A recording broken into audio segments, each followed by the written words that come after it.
and we'll see you tomorrow.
You're watching Fox 35 News Plus, streaming on Fox Local.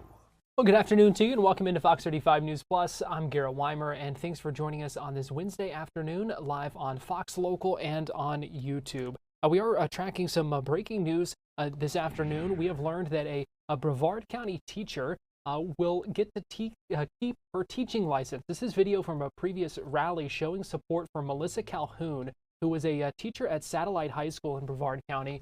And we've followed this story for a while as her contract was not renewed after she supposedly had used a student's preferred name without parental consent.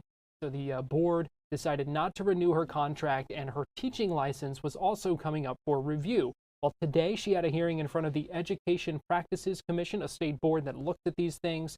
Her license will not be taken away. She will get to keep that teaching license. She has been levied a $750 fine, 1 year of probation, a letter of reprimand in her file, and she will also have to take an ethics in education class.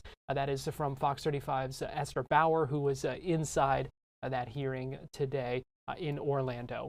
It is 4:01, and that means it's time for today's Top 4 at 4, where we break down 4 of the big stories that we're tracking in the Fox 35 newsroom this afternoon.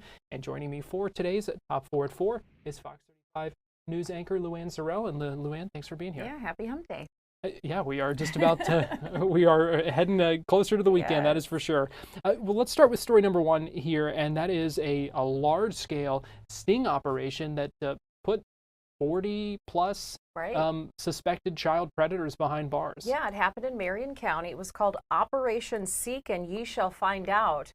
Deputies posed as undercover kids. They were between the ages of 13 and 15, pretending to be, young teenagers, and they say 40 people reached out to them attempting to have sex on different social media platforms. They say 9 of the suspects were picked up in just the last 24 hours, and 7 were here in the country illegally.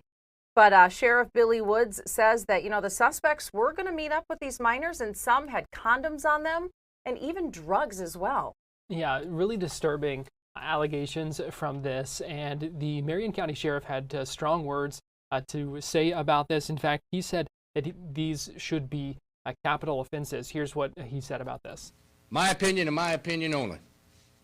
And the general and the state attorney can say what they want, but I'm here to tell you, this piece of shit has no right to walk this earth. I think it should be capital offense for that. Wow, strong words indeed. Strong words, yes. You talked about it being an undercover sting operation. They said they used a number of different apps to communicate. One of them being Snapchat, which we know the state is involved in some litigation against. And so the message from the Attorney General as well in this was, parents, know what your kids are doing on these apps, because they can be dangerous, and some of these things can go on without you knowing. You think of an app like Snapchat where the messages disappear. Absolutely. And so they said, check those apps, check those settings, see who your kids are talking to, because you just never know. You really have to in this day and age. You can't just give a kid a cell phone or let your kid sit in the room and play video games anymore, because that's how these predators find their victims, it seems like, online, when the parents aren't watching. So absolutely keep an eye on your kiddos. And it's not just one platform. It may be Snapchat today that we're talking about. We've talked about others Roblox before, all of these. And so you really do just have to keep an eye out and be aware.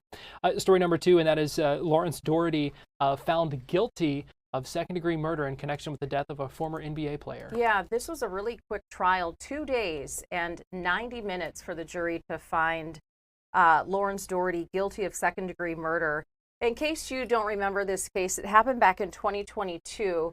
Former Orlando Magic player Adreian Payne and his girlfriend went over to the home of Dority and his girlfriend because they were allegedly getting into a fight, and the two women were friends. So in court, we found out that Dority actually approached Payne, who was sitting in his car, and Dority said he felt threatened. He thought he saw a gun, went back inside, got his gun, and then shot Payne, who was just sitting in his car. Well, it came out in court that Payne didn't have any weapon. He never went onto the property. And so they found Dority guilty of second-degree murder after 90 minutes of deliberating. Yeah, it didn't take long. They came back with one question at one point, basically just wanting to know what time an officer had arrived at the scene.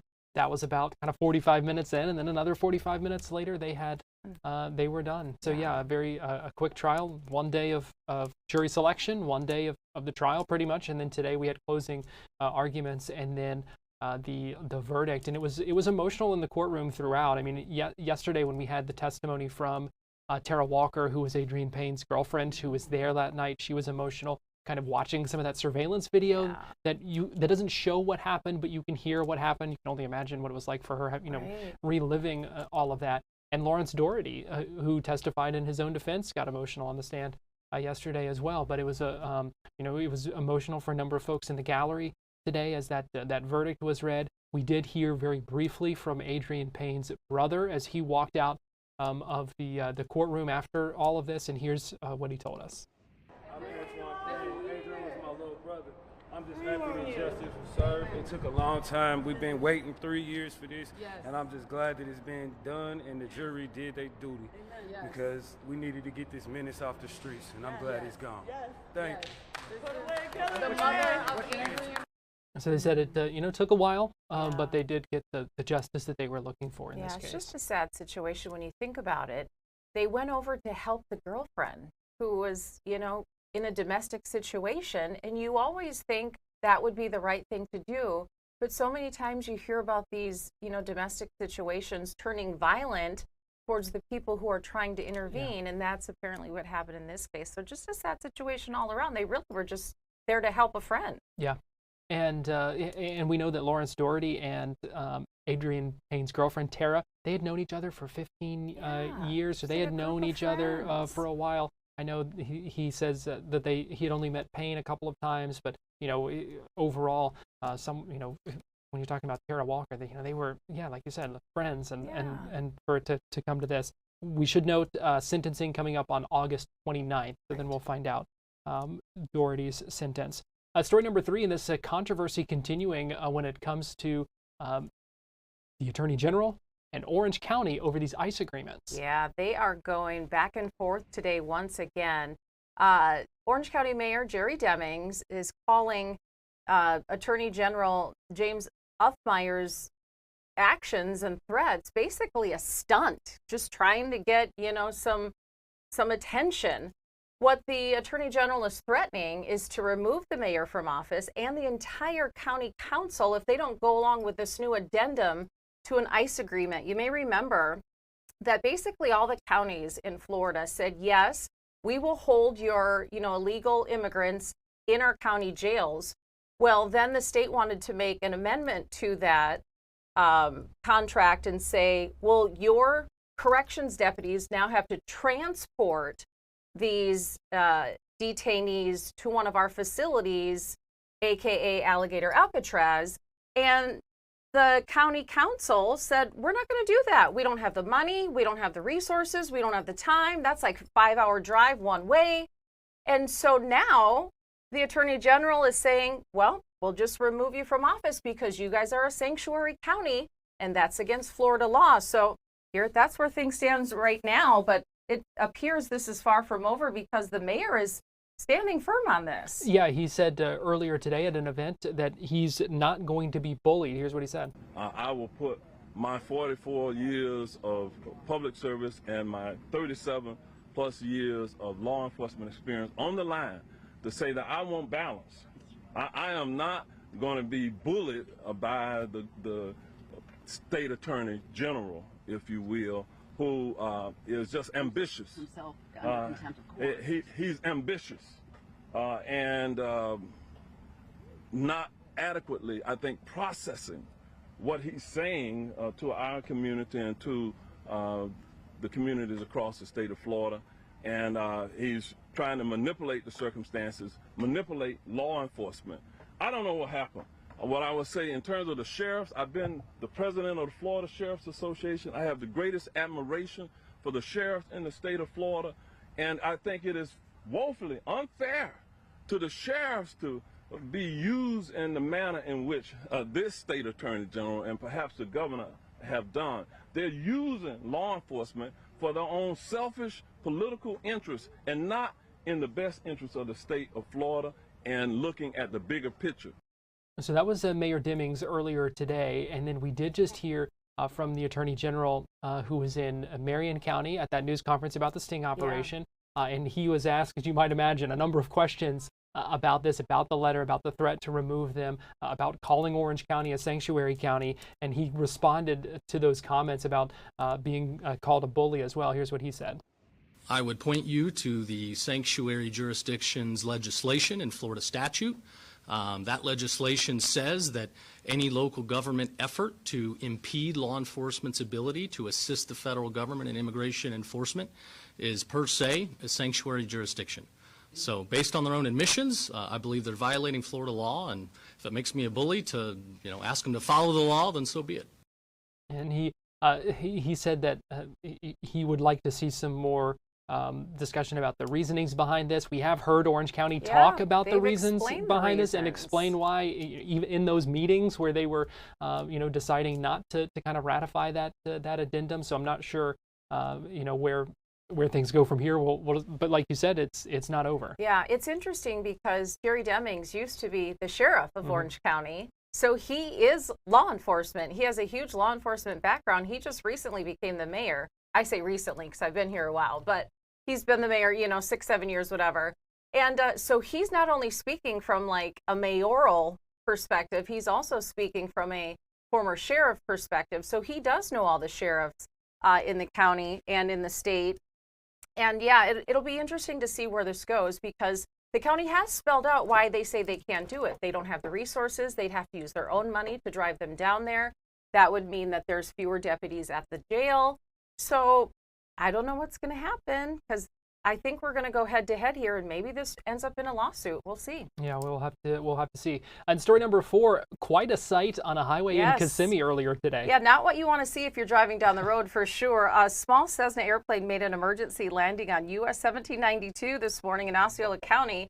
In Kissimmee there, the plane actually clipped a vehicle as it was landing. Thankfully, the 2 people on board the plane and the people in the car were not hurt. No one had to be taken to the hospital. We're still waiting to hear exactly why the plane had to make an emergency landing, but it sounds like the pilot probably did a pretty good job because considering it's morning, it's busy Kissimmee, to only clip one car, in my opinion, the pilot probably did a pretty good job to only land there on the side of the road, and Yeah. the plane still looks in pretty good condition as well. Yeah, not too bad. So glad everyone is Right. okay is the main thing, but Yes. that's certainly a sight to see. LuAnne, we appreciate you Sure. joining us for our top 4 at 4. We're going to take a quick break here on Fox 35 News Plus, but we'll be right back after this.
watching Fox 35 News Plus, streaming on Fox Local.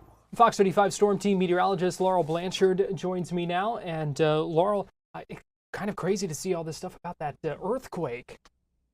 Yeah, Garrett, that has been the big story because not only did it impact areas across Russia, Japan, it also had impacts for us here in the U.S. as well. So overall, just to put this into perspective, this is one of the strongest earthquakes in history. So Chile in 1960, 9.5 magnitude earthquake. Alaska in 1964, 9.2. Japan and Indonesia both had 9.1 magnitude earthquakes.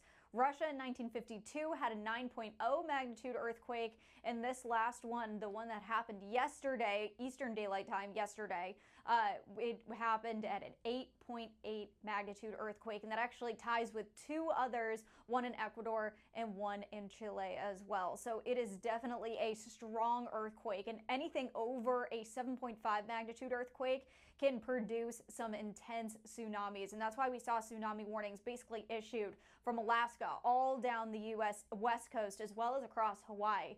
And the reason why this happened is you can see where the earthquake happened, and it's right on the verge of the North American plate, the North American tectonic plate, as well as the Pacific tectonic plate. And when we see those plates kind of rub together, that's when they can almost overlap one of another, and that's when an earthquake does start to happen. So that's what we kind of see there, and that is right within that Pacific and North American meeting plate. So what we can see there is the possibility of an earthquake, and it happened with that intense pressure of two land masses basically coming right next to each other. That can produce a lot of energy, and that's exactly what we saw. So an 8.8 magnitude earthquake in Russia had the potential to cause tsunami warnings and tsunami advisories across Hawaii, which is over 3,000 miles away. And just to put it into perspective of how quickly that has happened, again, we're seeing this over 3,000 miles from where the earthquake happened to Honolulu, Hawaii. And it took about 6 hours for those waves from the tsunami that generated over 13-foot waves across the Russian coastline, which is a lot closer, to areas especially across Honolulu within about 6 to 7 hours. So this energy traveled very fast across the Pacific Ocean and impacted areas across the U.S. as well. So here are those wave heights that we saw from the tsunamis that were reported across the U.S. Lots of them being in Hawaii, over 5-foot waves associated with that. And that's pretty dangerous because areas, especially across Hawaii and especially heavily populated areas, are either right at or just below sea level. So with that, even though this doesn't sound like intense waves that we normally associate with a tsunami, it's still a tsunami nonetheless, and it caused intense flooding and also caused evacuations all across the state of Hawaii. And with that, Crescent City, California also clocked in 4-foot waves associated by the tsunami, and even more of those 3- and 4-foot waves associated across Hawaii. So waves, even though it doesn't sound big to us, and we see those waves pretty much on the daily here in Florida, because the energy of those and where it actually hits can definitely mean a lot of flooding to folks. And luckily, though, no more tsunami advisories or tsunami warnings across the state of Hawaii, and all evacuation orders have been lifted. However, a little bit different for us here in the U.S. We are still watching a couple of spots, especially along the East Coast. We can see a couple more areas, especially across Crescent City, but those have, it looks like they have since expired just a couple minutes ago. They were still active, and it does look like we still have a little bit of areas across Santa Barbara still impacted by those tsunami advisories. So still keeping watch, but luckily I think the majority of that risk from the earthquake in Russia yesterday has finally passed. Yeah, thank goodness. That is certainly a relief because I know that had to be, scary for folks to see that, given the strength of that earthquake. Exactly, and especially with an earthquake that strong, it can mean incredible damages, not only for the people who live very close, but like we saw, we were seeing impacts 3,000 miles away. So it just goes to show exactly how powerful that earthquake exactly was. And again, even though 3-4 foot waves don't exactly sound menacing, again, in Hawaii, those areas and those evacuation orders, people were trying to get to the highest ground possible in order to escape those waves, because again, the most heavily populated areas are either right at sea level or under sea level. So something that definitely left a lot of people with some sleepless nights last night. Yeah. Now let's come closer to home here and talk about these storms, because we've been We've been in this pattern of this heat and this humidity, but we're going to start seeing some more storms pick up as well. Yeah, Garrett, you're absolutely right, but the heat is still on for sure. iDrive cam right now showing a couple of those clouds, a couple of rain shafts off in the distance we can see right there, as well as a wasp flying over the camera as well. So we're going to be watching those storms continue to pop up, because especially through the rest of the work week, where it's going to be the return of those sea breeze storms, you can already start to see that form now. A couple of pop-up storms at Ocala, Daytona Beach, down the I-4 corridor. But if you take a look from Cocoa Beach down to Melbourne and Yeehaw Junction, you can see that green line that's starting to form. That's the sea breeze. So whenever that boundary starts to collide with other storms, or possibly even collide with another sea breeze, it's going to pop up even more storms. So that's something that we're going to be watching through the rest of the evening for sure. But the heat still here to stay. It's still feeling like 114 right now in the Villages, 111 in Bushnell, Claremont 110, and feeling like 114 in Bithlo right now. So the heat, unfortunately, not necessarily going anywhere anytime soon, but it is slowly going to start to let up. And by let up, I mean it's only going to go down into the mid and low 90s, which is a little bit of a relief compared to the heat that we've felt the past couple of days. And tomorrow we're going to be feeling that too. Temperatures maxing out throughout the mid 90s, still holding that humidity, especially as we see those storms pop up. But overall, it's still going to be hot tomorrow, but not as hot as what we saw Monday and Tuesday. So that's a little bit of good news. Garrett, you also mentioned those storms as well. Yeah, those are going to be coming back into the forecast. We had a lot of heat with very little rain, and now we're going to be seeing a little less heat, but more storms in the forecast. So as we do take a look at our rain chances, keeping those rain chances between 50 and 60 to wrap up the work week, and then see more of those rain chances as we see some moisture get pushed into the region, really amping up our rain chances, taking a look at next week. So here's the forecast. Seeing a couple of storms pop up through the rest of the overnight tonight, things slowly starting to calm down a little bit later on. Seeing more of those storms pop up tomorrow afternoon. Again, typical sea breeze storms that we see in the summertime here in Florida, becoming pretty widespread during that evening commute, so make sure you're taking it easy on the roads.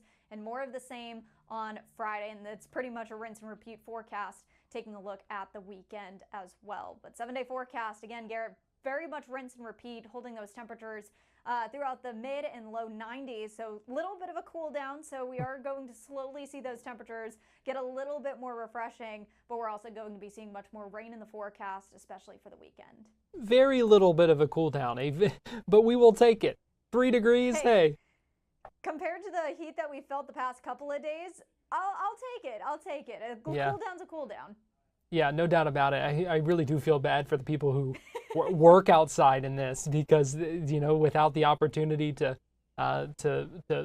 be inside and to cool off, that's got to be tough, you know, anytime in a Florida summer, but especially when we're talking about the heat index as high as it has been. Oh, yeah, and especially like there's a lot of things to do for us here in Central Florida. I was maybe outside for 5 minutes yesterday and it was just instant sweat. So personally, I couldn't even think about even going to the beach, going to the theme parks nonetheless. Yeah, no, that was definitely not going to be my cup of tea for sure. But luckily, we are going to start to see those temperatures feel a little bit more normal or closer to average as we take a look at this weekend. And of course, typical afternoon thunderstorms as well. All right. Fox 35 Storm Team meteorologist Laurel Blanchard, we appreciate you joining us this afternoon here on Fox 35 News Plus. Thanks, Garrett. We're going to take a quick break, and we will be right back.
watching Fox 35 News Plus, streaming on Fox Local. Welcome back into Fox 35 News Plus. I'm Garrett Wymer, and thanks for joining us on this Wednesday afternoon. We are learning more about this small plane that made an emergency landing on the highway in Osceola County. Joining us live now from that scene is Fox 35's Chris Lindsay. Chris, we can see that plane behind you. What's the scene like there? Well, the plane is still here. There are some mechanics on the scene that were doing some sort of work with it. What we know right now is there was an emergency landing. Two people were inside of this four-seat plane here off of Ham Brown Road in Kissimmee. They had to make an emergency landing, but as you can tell, I'll get a bit closer, that doesn't seem to be much damage to the plane. We're told that it did clip a vehicle while it was on its way down, but as we're told, no one was hurt on the ground or in the plane. As you can see, this is still intact. They're doing some sort of work here, perhaps to see what the issue is before they continue the investigation. But yeah, this is what we know so far. So I do know we had the aerial shots earlier of it kind of blocking a lane there. So they were able to at least get it off the road so that the traffic could kind of move along a little bit better. Yeah, it appears based on our Skyfox footage that it was originally somewhere in this area near this intersection of Broad and Ham Brown. But of course, it looks like they were able to move it in some way. It's unclear if the plane itself was able to move or perhaps they towed it sort of out of the way. But it does appear as though it'll be here for a while. It looks like they're dumping some sort of fluid out of it right now and kind of checking things out. They got their toolboxes and whatnot out here. Do we know where the plane was trying to get to? It's unclear right now where they were headed, but we do know that the Kissimmee airport is less than 10 miles from here, so perhaps they were headed in that direction. Give you a better shot of that fluid. It looks like they were either dumping out of or perhaps putting into the plane. I imagine it has been quite the scene there today, Chris, with people probably slowing down to take a look or coming by to just see what's going on there. Certainly a lot of people slowing down, seeing what's going on, as well as a lot of people at this gas station that have been pulling their phones out, going live, recording videos, asking questions as we're out here doing our reporting. So definitely not something that you see every day. A person I spoke with earlier compared it to something, you see out of a movie when a pilot has to make an emergency landing in the middle of traffic, essentially. So that's what happened here. And people are just surprised and, of course, thankful that no one was hurt.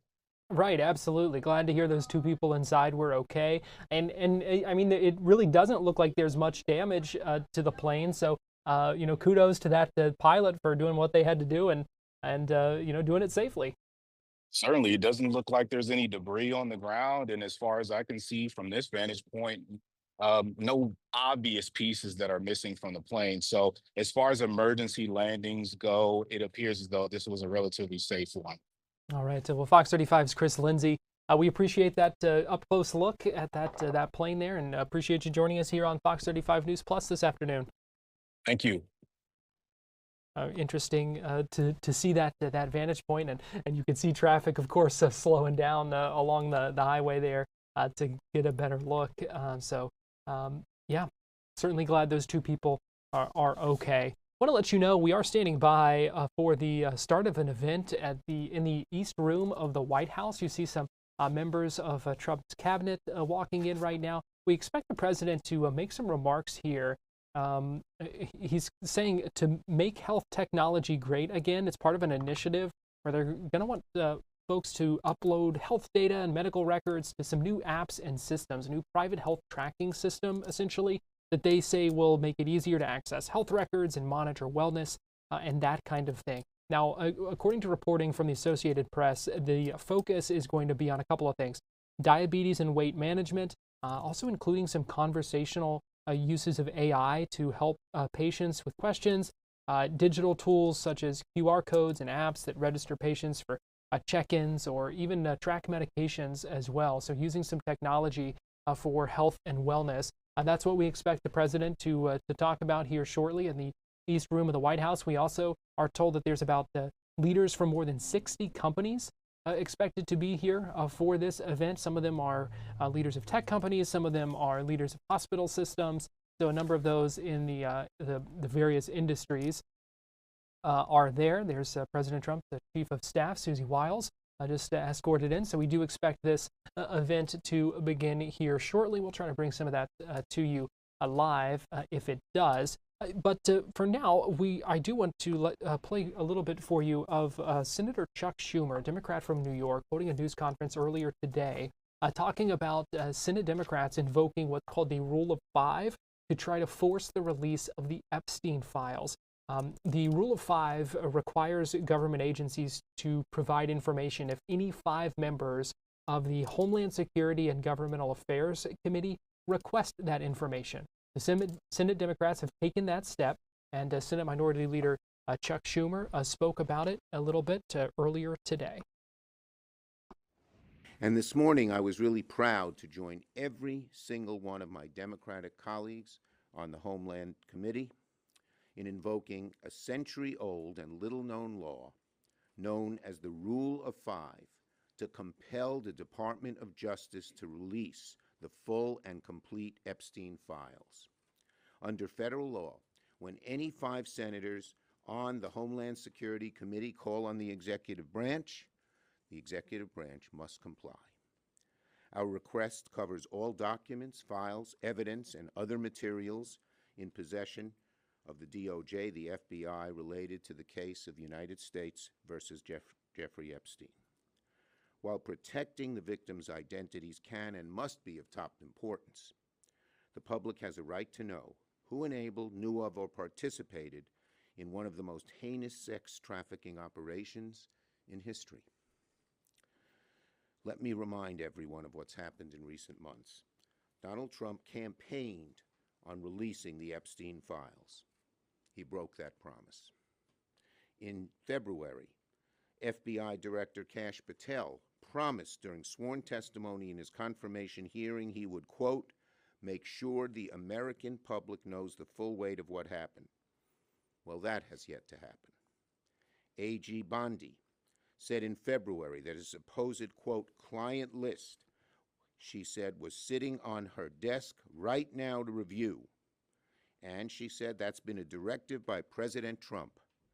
5 months later, we have 0 answers, only more questions. What have we gotten since? Stonewall, evasion, lies. Trump was asked earlier this month if he had ever been informed whether or not he was mentioned in the Epstein files, and now we know he lied. He said no, but in fact he was told by the Attorney General in May that he was mentioned. And when the House had an opportunity to take votes on the Epstein files, Speaker Johnson skedaddled out of town, launching the Epstein recess. This is not complicated. After promising full transparency for years, every single time Trump has... That was Chuck Schumer earlier today. Now, I do want to get us live inside the East Room of the White House. Here's President Trump speaking at this event called Making Health Technology Great Again, talking about new private health screening technology. Let's go ahead and listen in, see what the president has to say. Really, really very special. Maybe even more importantly, factories for AI and for cars and for lots of other things are being built in this country or planned to be built very shortly. They'll be starting. And where they need great amounts of energy, like for AI, they're going to be, I've given them approval. And Lee Zeldin has given them very fast approval to build their own electric powering plants, and they'll build them with the factory, so we don't have to worry about an ancient grid and all of the other problems, the obstacles people thought we were going to have that would make it impossible. And we're leading AI by a lot, and I think people are very impressed with our country. As they said, the King of Saudi Arabia and various leaders, and just about every leader I can even imagine. We were in the Middle East and Qatar, UAE, Saudi Arabia. They said, 1 year ago, your country was dead, and today you have the hottest country anywhere in the world, and that's true. So I congratulate everybody in the room that's helped, but we're doing a good job together. I'd like to begin by saying a few words about the unbelievable kind of numbers that we've been putting up. And as I said, the number of 3%, the pace in the second quarter, we smashed all expectations. They thought it would be maybe a little bit less than 2, and it was 3, a little bit more than 3. Consumer spending is up. Business investment is way up. Domestic manufacturing is way up. Real disposable family income is up, and personal savings are up. Other than that, we're not doing so great. We have the hottest country, and I'll tell you, it's a great. We're having a lot of fun with it. At the same time, we dramatically slashed government spending for the second quarter in a row, down nearly 4%, which people were surprised at. We do a lot of cutting also. The private sector has boomed with nearly 600,000 jobs added, way above expectations, while we have reduced the federal workforce by 70,000 jobs. So these are private jobs that are coming back to our country. Federal jobs are being cut. Critics said that our tariffs would hurt the economy, but the data shows the exact opposite, and the exact opposite is happening. The U.S. Treasury has taken in $150 billion from tariffs, and we'll be adding about $200 billion next month for totals that nobody's ever seen before, frankly. And foreign imports were down 30% in the second quarter, while the domestic auto production surged by a stunning 36%. How about that number, Dr. Oz? Right? That's good. That's good. We want to do that with your patients too. We'll have a very healthy. We're going to have a very healthy country. At the same time, inflation continues to fall faster than expectations, and for the 5th consecutive month, core inflation was lower than predicted substantially. This is truly the dawn of the golden age of America. That's what we're in. We want to keep it that way. This afternoon, we're gathered to announce another historic victory for the American people, a very important one. Today, the dream of easily transportable electronic medical records finally becomes a reality. I want to thank Secretary Scott Bessent, Robert F. Kennedy Jr. for joining us, as well as Administrator of the Centers for Medicine and Medicaid Services, Dr. Mehmet Oz, all friends of mine. White House AI and crypto czar David Sachs, and Acting Administrator of DOJ, Amy Gleason, all here. And we have various great senators here. Senator Round, Senator Cassidy, thank you very much for being here and helping out. I also want to thank representatives from Apple, Google, Samsung, Amazon, OpenAI, Anthropic, Epic, Oracle, Athena, Health, Noom, and that's not a bad group of people. Wow. And they're the top people. We don't play games. You know, when you invite people to the White House, the top ones, that's a big net worth sitting in this room right now. Boy, oh boy, we better make sure the room is nice and safe. It's half the net worth of our country. I'm also grateful to be joined by numerous congressmen. I'm not going to name you if you don't mind. I'll probably never get their vote again, but it's too many. Thank you very much for being here. The Congress has been great. Senators have been great, and the congressmen and women have been great. We just passed the most important, I think, look, I can't say most important, but certainly one of the most, but the most consequential and the largest bill in the history of Congress. And I call it the great, big, beautiful bill. We call it different names, but it all means the same thing. For decades, America's healthcare networks have been overdue for a high-tech upgrade, and that's what we're doing. The existing systems are often slow, costly, and incompatible with one another. But with today's announcement, we take a major step to bring healthcare into the digital age, something that is absolutely vital. You got to do it. Moving from clipboards and fax machines into a new era of convenience, profitability, and speed, and frankly, better health for people. Under the leadership of Administrator Oz, we're officially launching the CMS Digital Health Tech Ecosystem to give healthcare providers, insurers, and software companies the tools they need to empower Americans with a 21st century experience on health. The key breakthrough we've made is getting many of the biggest names in the healthcare and technology to agree to industry-wide standards for electronic medical records. All of those great companies that you just heard have gotten together with this group of very brilliant people. I don't know who's more brilliant, them or them. I don't know. Could be them. I hate to tell you. It could very well be them. But I don't know. I'm going to take my team. But the key breakthrough we've made is getting many of the biggest names in healthcare and technology to agree to that those standards of electronic medical records that we talk about and you've heard about for so many years, and now it's happening. This will allow patients to easily transmit information from one doctor to another, even if they're different networks and using different record-keeping systems. No matter what system they use, they're all transferable. The new standards will also make it simple for patients to access their own personal health records. I don't want to see mine, please. I don't want to see. I don't know about you. They have all sorts of things. Sir, they can tell you exactly what your problem is going to be in 6 years. We can do it. You know, they have all these different things. I don't know if they work or not, but I didn't want to hear it. I didn't want to hear it. If I got a problem, I don't want to know about it right now. But it is amazing what they're doing. I don't know. Does it actually work? Can they do that? All right. Well, then I'm glad I said I don't want to know. But thanks to this announcement, healthcare providers across the country will also finally be able to kill the clipboard. It's an expression that's used, capital, with a capital C, kill the clipboard.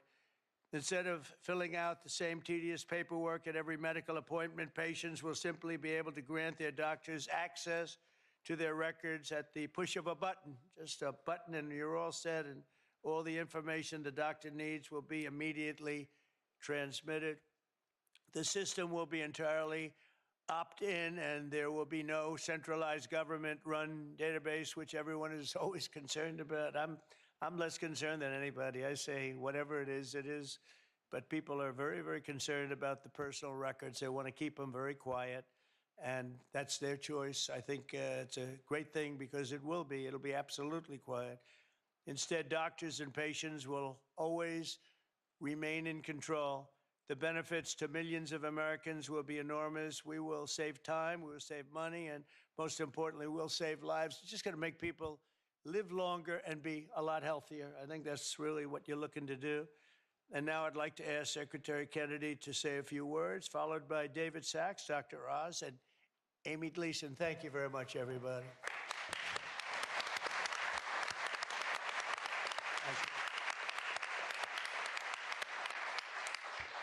Thank you very much, Mr. President. And I just want to begin by making a comment that is irrelevant to what we're gathered here today to talk about. But I've been coming to this building for 65 years, and I have to say that it's never looked better.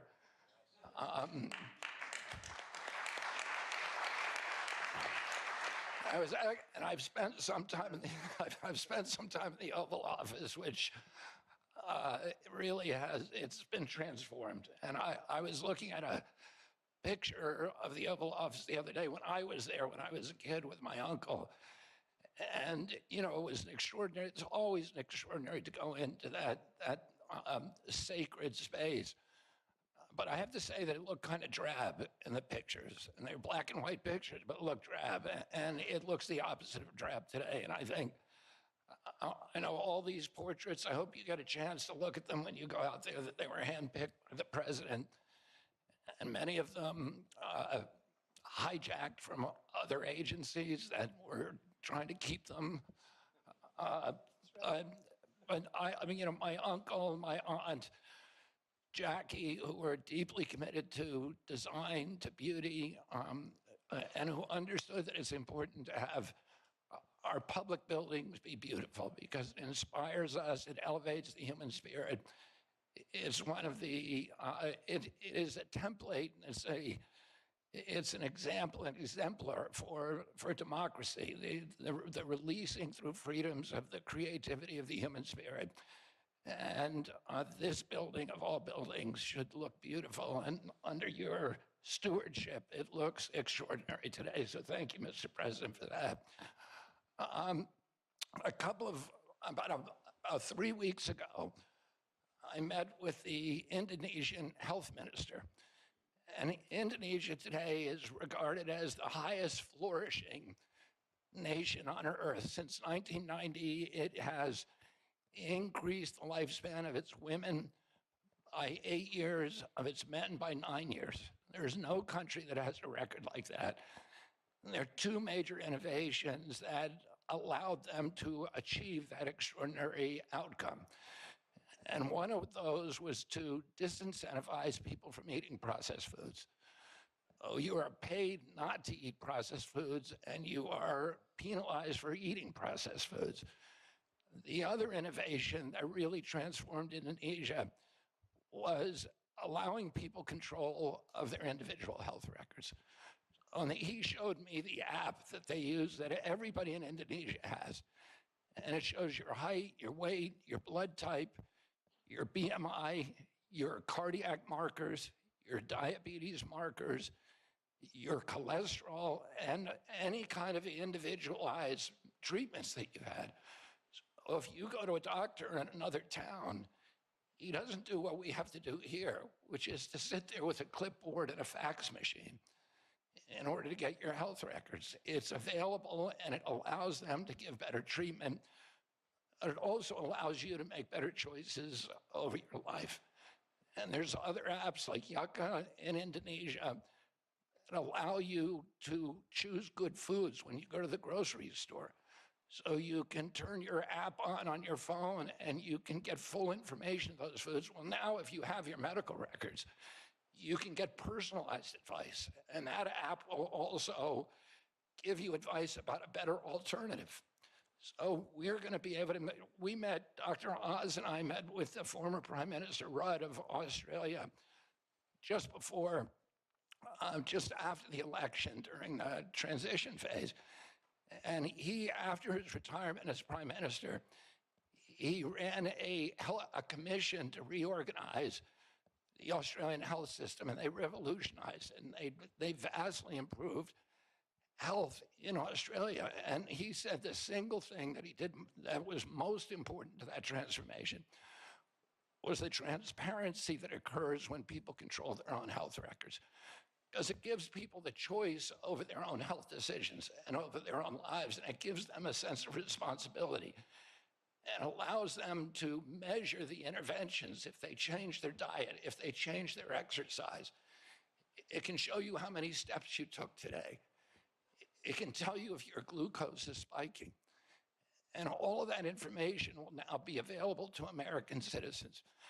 60 years ago today, we passed Medicaid and Medicare in this country. And we have 60 CEOs in this room of these extraordinary companies, some of which the president just mentioned, that have all agreed voluntarily to start sharing information. President Trump, during his first term, passed the interoperability rule. And it was intended to do this for 20 years. The federal government has been trying to do this. Everybody recognizes it's absolutely critical innovation for us advancing the health of American citizens, to give them responsibility and to give them control over their own healthcare choices. And unfortunately, you ran out of time the last time around. President Trump gave us instructions that he wanted this to happen within 6 months. We barely made it under the wire thanks to Dr. Oz's leadership. And within 6 months, every American's going to be doing it thanks to the cooperation of the corporate leaders in this room. You know, about 3 months ago, I met with the food executives, and I asked them to voluntarily come forward and get rid of food dyes, of the 9 synthetic petroleum dyes. And this is something, again, the government, Democrats and Republicans have been trying to do for 20 years. And the industry came forward, and now 40% of the food industry in this country has taken the pledge to remove food dyes from all of their foods. That happened because of your leadership, Mr. President. A month ago, we got, after a lot of work by Chris Klump and Dr. Oz and a lot of other people in our agency, we got all the insurance executives to come together in our country and in our offices and agree to get rid of pre-authorization for 80% of the DSM codes. This is a voluntary agreement. 80% of the industry has now agreed to do that. So this is happening because of good leadership. President Trump, you've asked us to think big, you've inspired us to dream big, and you've enabled us to accomplish things that no other president has been able to do. So I want to thank you for your leadership, for allowing this to happen, and with your leadership, we're going to make America healthy again. Now I want to introduce my friend, my colleague, the crypto czar, the acting administrator of DOJ, David Sachs. Hearing from Health and Human Services Secretary Robert F. Kennedy Jr. there, speaking after President Donald Trump, and now David Sachs beginning to speak as they talk about this push to bring more technology into the medical field and ways for people to upload their data and medical records and use that to help with wellness and monitor their fitness and wellness and health as well. You heard the president say this is something that people would be able to opt in. There would not be a centralized database, but talking about it a way to bring a 21st century experience on health to people, and as he said, kill the clipboard as well. We're going to go ahead and take a break here on Fox 35 News Plus, but we'll be right back after this.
You're watching Fox 35 News Plus, streaming on Fox Local. Welcome back into Fox 35 News Plus. I'm Garrett Wymer, and thanks for joining us on this Wednesday afternoon, live on Fox Local and on YouTube. We're about 2 minutes away from the start of Fox 35 News at 5, and us handing things off to John and LuAnne in Studio A for that. But it's been a busy day here on Fox Local, from the Lawrence Dority trial that we brought you live, a number of other live events throughout the day. Do want to let you know Marlisa is going to have the latest on the guilty verdict in that trial and reaction to that coming up at 5 o'clock. We're also going to hear from Esther, who's been following up on that Brevard County teacher. We brought you that as breaking news at the top of Fox 35 News Plus at 4. Melissa Calhoun getting to keep her teaching license. So what's next? Esther will have more on that coming up in just a couple of minutes. Chris, following up on the plane that made that emergency landing, got a good look at that here on Fox 35 News Plus. We are also going to check in with Manny Martinez, who has more on these two Osceola County Sheriff's Office employees who were arrested.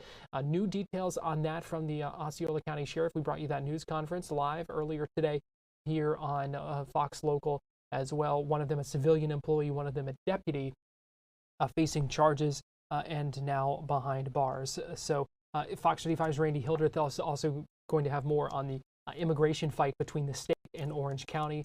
She sat down with Attorney